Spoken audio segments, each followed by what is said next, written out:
growth capacity. Pareho lang So sa control atin. your greed. Huwag masyado dadamihan ng isda para yung profit mo hindi masyado malawak. Yun naman rin siguro ang kailangan matutunan natin na may hangganan yung kapasidad ng isang lugar.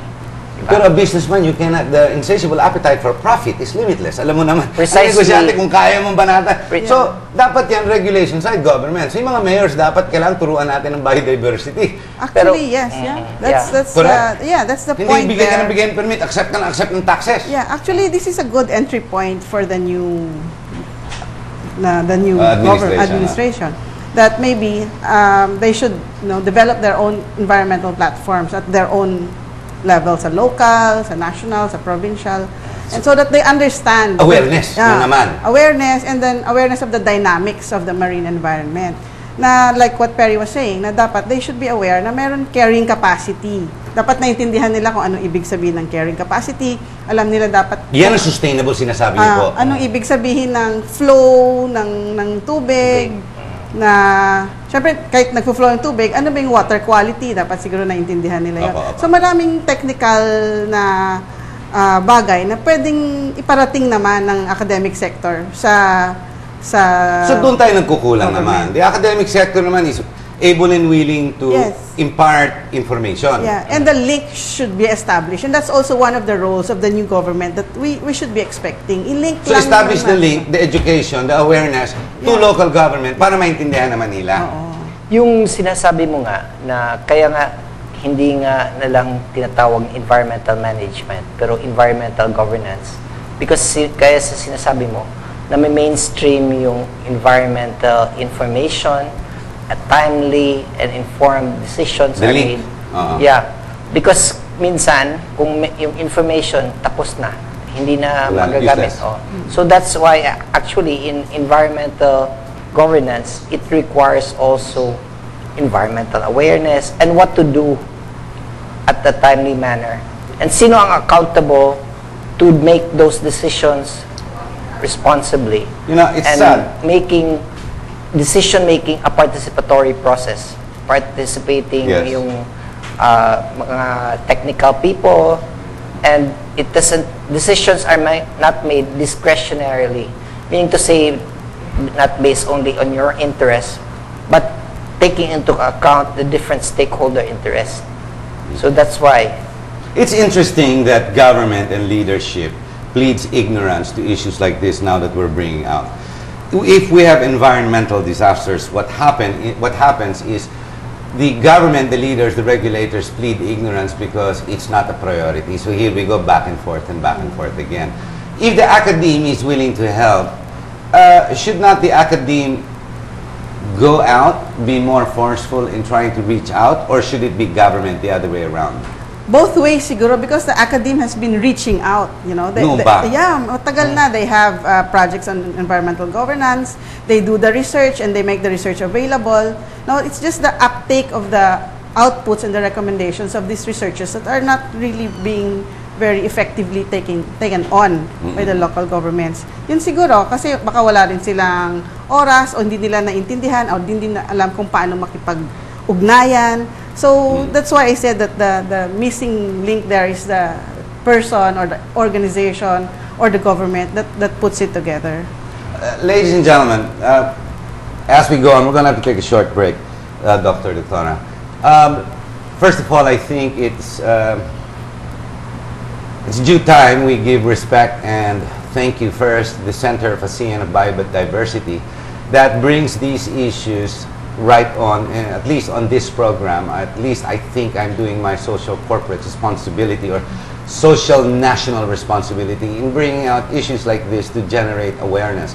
But other than awareness and the media responsibility, I think these issues we're discussing, especially when it involves marine biodiversity, is a real issue on sustainability. Ibig po sabihin nito, ang kinakain po natin isda at hilig ng Pilipino ang pagkakain ng isda, which is good. It's better than the meat products. I will always say that, and actually even more tasty. Tsaka mga isda natin sa Pilipinas, iba-ibang klase, sariwa, masarap. Ang problema, yung ignorante. We are pleading ignorant together with the government, together worse with the leaders who continue to accept financial reward to businessmen who cannot control their greed and insatiable appetite for profit. Now, maybe that's being human, well and good. But the real issues here is what happens when you run out of that fish food that you require. What do? Do we continue to create the deterioration of the environment like we have done in the past many decades, or do we begin to understand?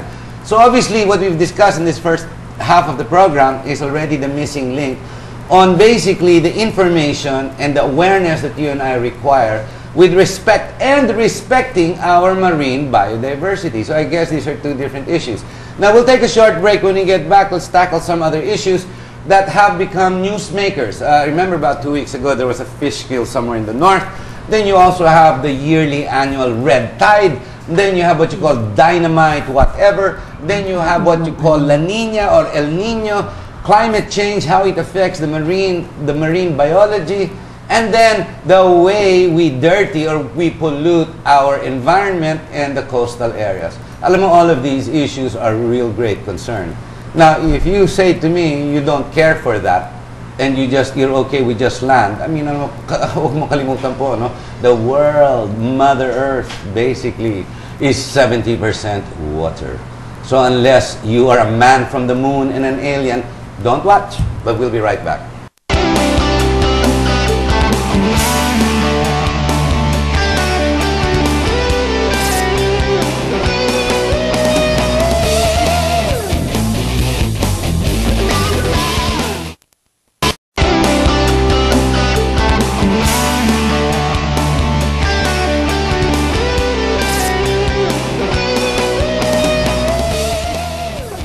Hello, my name is Harry Tambuaco and welcome to our program. With us we have Dr. Sheila Vergara, Director of Biodiversity Information and Management for the ASEAN Center for Biodiversity, and we also have Dr. Porfirio Perry Alino, Professor, Marine Science Institute, University of the Philippines. Now, basically we discussed in the first segment, the first part of this program, the realities of our marine biodiversity or biology, as well as now the issues concerning the current state of affairs as far as our coastal waters, our marine products, and whatnot around us. There are real issues of concern. This must be a priority, although we don't seem to liken it to one. It is basically our staple food in the country, diba? Rice and seafood. Now, what are we doing about it? What do we know about it? Basically, it seems the general information is nil. And we need to establish a link that we've discussed in the first part, a link that basically the academe, with all their study and research, to bring basically to the regulators, if not even the users of the marine products, an understanding of how to make this sustainable. Very quickly, a summary, for example, the expansion or the proliferation of fish farms or fish cages all over the country, the destruction of natural mangroves that are a necessity, a requirement from the marine habitat, which we continue to deteriorate by way of what, expanding land or fish pens being built, and then they eradicate the natural mangroves, which is a requirement for the sea, for what? Sea production, seafood production, well and good, but then when left unattended, when it doesn't generate the profit the businessman requires, left unattended, what happens is the further deterioration of our resources.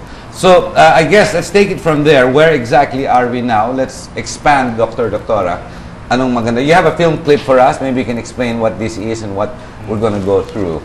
Yeah, this just shows basically coral reef management. Okay. Yeah.